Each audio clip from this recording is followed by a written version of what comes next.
व्यावसायिक परीक्षा मंडल यानी Vyapam, medical, engineering, police, Naaptol inspector आदि इत्यादि की प्रवेश परीक्षाएं लेता है और भर्तियां करता है। 2006 के साल से ही व्यापम की भर्तियों और प्रवेश परीक्षाओं में गड़बड़ी की खबरें आने लगी थी, लेकिन 2013 में डॉक्टर जगदीश सागर के पकड़े जाने से मामला खुला तो पता चला कि मध्य प्रदेश के योग्य छात्रों की एक पूरी पीढ़ी इस घोटाले की भेंट चढ़ चुकी है। व्यापम का भी ठेका ललित मोदी को दे देना चाहिए। अब इस देश के घोटालों के वही असली उजागर हार हैं। पहले इस घोटाले की व्यापकता को समझते हैं। 2008 से 2013 के बीच प्री मेडिकल टेस्ट में चुने गए कोई 2200 डॉक्टर और अन्य लोगों को संदिग्ध बताया गया इस मामले में, और 3000 के करीब लोग आरोपी बनाए गए। इनमें छात्र हैं, उनके मां बाप हैं, राजनेता हैं, बिजनेसमैन हैं, न्यायपालिका के लोग हैं और दलाल टाइप के उच्च कोटि के शामिल हैं।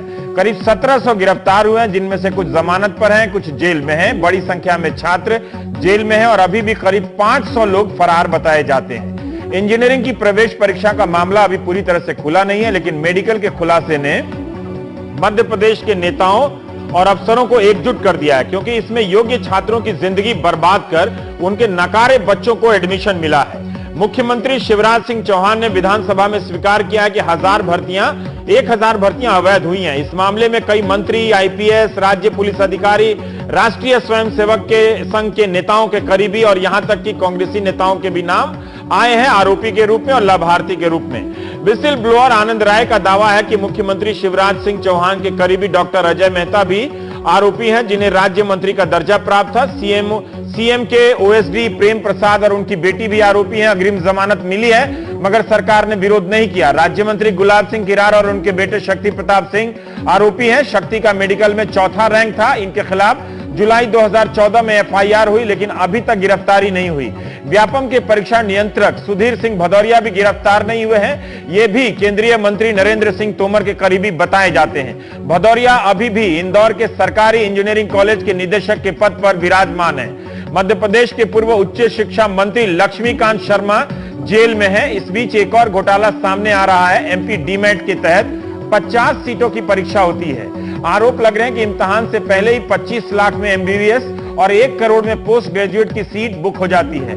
कांग्रेस नेता अरुण यादव का आरोप है कि इसमें कथित रूप से जजों के बेटे, बीजेपी से जुड़े नेताओं के बच्चों के नाम सामने आ रहे हैं। सीएम शिवराज सिंह की बहन की बेटी का भी एडमिशन 2012 में इसके तहत बताया जाता है। हाईकोर्ट में एसटीएफ ने माना है कि 23 आरोपियों की मौत हुई है। शनिवार रविवार को ही 2 मौतों को जोड़ दें तो संख्या 25 पहुंचती है। कुछ का दावा है कि 40 है। 2012 में व्यापम की आरोपी एक आदिवासी लड़की नम्रता दामोर को ट्रेन से फेंक दिया गया। उसकी हत्या की जांच रिपोर्ट का अभी तक पता नहीं है। एक विसिल ब्लोअर आनंद राय जो हमारे शो में शामिल होंगे, उन्होंने बताया कि उन्हें 11 बजे से लेकर शाम 7 बजे तक की सुरक्षा मिलती है। उसके आगे पीछे वे भगवान भरोसे रहते हैं। साइकिल से चले जा रहे इस दृश्य में साइकिल से चले जा रहे ये ग्वालियर के आशीष हैं। इनके पीछे चला आ रहा सुरक्षा गार्ड देश में कमांडो और एनएसजी की ट्रेनिंग का मजाक उड़ा रहा है। जब यह इस हालत में सुरक्षा दे सकता है तो फिर एनएसजी या एसपीजी की जरूरत क्या है। ग्वालियर में व्यापम मेडिकल कॉलेज भर्ती से जुड़े 19 मामले दर्ज हैं, जिनमें से 5 में आशीष शिकायत करता है और 11 में सारी जानकारी देने वाले।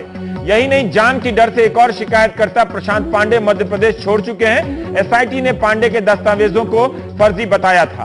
30 अप्रैल को विजय सिंह पटेल की संदिग्ध हालात में बस्तर के एक होटल से लाश मिली। वे 3 मामलों में आरोपी थे। पुलिस आत्महत्या बताती है, घर वाले हाथ हत्या। 40 साल के डॉक्टर राजेंद्र 48 घंटे के भीतर मरने वाले दूसरे आरोपी हैं। ग्वालियर के डॉक्टर कहते हैं उनके लीवर में इंफेक्शन था।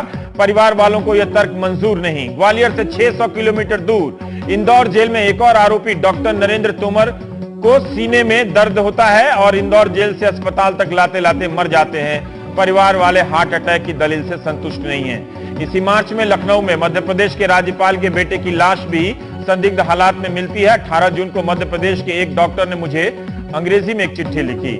उसका एक हिस्सा आपको पढ़कर सुना रहा हूं। हालत यह है कि जब मैंने डॉक्टर साहब से पूछा कि क्या मैं आपका नाम और लिखावट दर्शकों को दिखा सकता हूं, तो वो बेहद डर गए। उन्होंने मना कर दिया कि हम छोटे मोटे डॉक्टर हैं। कितनी इज्जत होती है डॉक्टर की अपने शहर में। एक प्रिस्क्रिप्शन टीवी पर नहीं दिखा सकता। अब सोचिए, जाहिर है व्यापम के आरोपियों की हालत ने वाजिब चिंता करने वालों को डराना सताना शुरू कर दिया है। डॉक्टर साहब का जो लिखा हुआ उसका कुछ अंश यह है कि क्या हम हर घोटाले में पैसे की ही गिनती करते रहेंगे जैसे 2G या 3G में करते हैं। मैं जिस घोटाले का जिक्र करने जा रहा हूं, इसका समाज पर दूरगामी असर पड़ने वाला है। पिछले दरवाजे से प्रवेश पाने वाले डॉक्टर कभी भी संजीदगी से समाज की सेवा नहीं करेंगे। यही कारण है कि मध्य प्रदेश में स्वास्थ्य सेवाओं का स्तर गिरता जा रहा है। घोटाले से जो वन निरीक्षक या टीचर बनेगा, वो कैसे ईमानदारी से काम करेगा? 15 साल से यह घोटाला चल रहा है, इसके जरिए न जाने कितने डॉक्टर बन गए होंगे।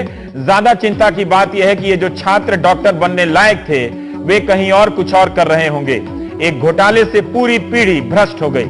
मध्य प्रदेश में हर साल 10वीं की परीक्षा में 45 से 50% बच्चे फेल हो जाते हैं। इस पे कोई ट्वीट नहीं करता है। इस साल 8,30,000 बच्चों में से 4.25 लाख यानी 50% बच्चे वहां फेल हो गए। सेल्फी विद फेलियर भी एक अभियान चलना चाहिए ताकि उस सेल्फी में सिस्टम का चेहरा दिखे। मध्य प्रदेश के मंत्री बाबूलाल गौड़ ने कहा है, सेल्फी विद फेलियर मैंने कहा। गौड़ ने कहा कि जो आएगा वो तो जाएगा ही। क्या बाबूलाल गौड़ को किसी यमराज ने बताया है कि व्यापम के ये जो आरोपी आए हैं वो जाएंगे?